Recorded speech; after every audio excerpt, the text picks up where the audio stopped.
हे कागदपत्रे असतील आणि ह्या अटी असतील तरच 6वा हप्ता 2100 रुपये तुमच्या बँक अकाउंटमध्ये जमा होणार, नाहीतर होणार नाही। त्याआधी जाणून घेऊयात की सर्वात आधी कोणत्या जिल्ह्यातील महिलांना या योजनेचा लाभ हा मिळणार आहे। सिंधुदुर्ग, गडचिरोली, हिंगोली, वाशिम, भंडारा, वर्धा, गोंदिया, रत्नागिरी, नंदुरबार आणि धाराशिव। तर या 10 जिल्ह्यांची लोकसंख्या ही बाकीच्या जिल्ह्यापेक्षा सर्वात कमी आहे। आपल्या महाराष्ट्रामध्ये एकूण 36 जिल्हे आहेत आणि या 36 जिल्ह्यामध्ये वेगवेगळ्या टप्प्यात शासनाकडून पैसे जमा केले जातात।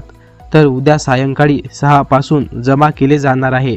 त्यानंतर उर्वरित 10 जिल्हे आहेत त्या 10 जिल्ह्यामध्ये पैसे जमा होतील आणि तिसऱ्या दिवशी जे उर्वरित 16 जिल्हे आहेत ते 10-10 असे 16 टोटल 36 जिल्हे अशा प्रकारे सर्व नियोजन करण्यात आलेले आहे। त्यासोबतच आणखी एक नवीन नियम लागू केला आहे। अनेक महिलांनी त्यांचं उत्पन्न 2.5 लाखापेक्षा जास्त आहे त्यांनी सुद्धा फॉर्म भरलेला आहे आणि हा एक प्रकारचा स्कॅम आहे। अशा महिलांकडून आता पाठीमागच्या पैशाची तर वसुली लावली जाईलच, त्यासोबत आता त्यांना पुढचे हप्ते सुद्धा मिळणार नाही। आता हे शासन ठरवणार तरी कसं? हे बघा, शासनाकडे तुमच्या बँक अकाउंटची सगळी माहिती आहे। तुम्ही पाहिलं असेल मागच्या आठवड्यामध्ये शासनाने संजय गांधी निराधार योजनेविषयी लाडकी बहीण योजनेच्या पोर्टलवरती माहिती द्या असे सांगितले होते।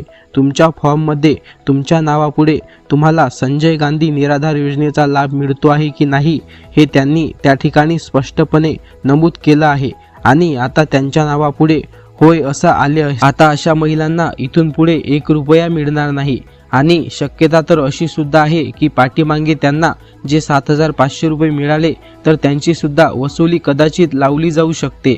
आता त्यांनी तर या बँकाकडून काढून घेतले आहे पैसे, तर मग त्यांच्याकडून हे पैसे कसे वसूल केले जातील? तर संजय गांधी निराधार योजनेचे जे पुढील हप्ते आहे ते येणार आहेत ते पुढचे हप्ते थांबवले जातील। तो जोपर्यंत 7500 वसूल होत नाही पुढचे हप्ते थांबवले जातील। आता जाणून घेऊयात की नक्की तुम्हाला कोणते 2 डॉक्युमेंट महत्त्वाचे आहेत। त्याआधी तुम्ही चॅनलला सबस्क्राईब नसेल केले तर नक्की करा, कारण तुम्हाला आपल्या चॅनलवरती महत्त्वपूर्ण माहिती 2 ते 3 मिनिटात दिली जाते आणि बाकीच्या चॅनलवरती तुम्हाला 20 ते 30 मिनिटे एकच एक गोष्ट सांगितली जाते। पहिली गोष्ट, तुमचं नाव रेशन कार्डवरती असणं गरजेचं आहे। रेशन कार्ड पिवळं असावं किंवा केशरी असावं आणि या रेशन कार्डची KYC चालू आहे। 31 डिसेंबर शेवटची तारीख आहे। जवळपास फक्त 1 महिना बाकी आहे, तेव्हा ताबडतोब KYC करून घ्या। आणि दुसरी गोष्ट म्हणजे तुमच्या घरी कोणतीही 4 व्हीलर नाहीये, तुम्हाला सिद्ध करावं लागेल।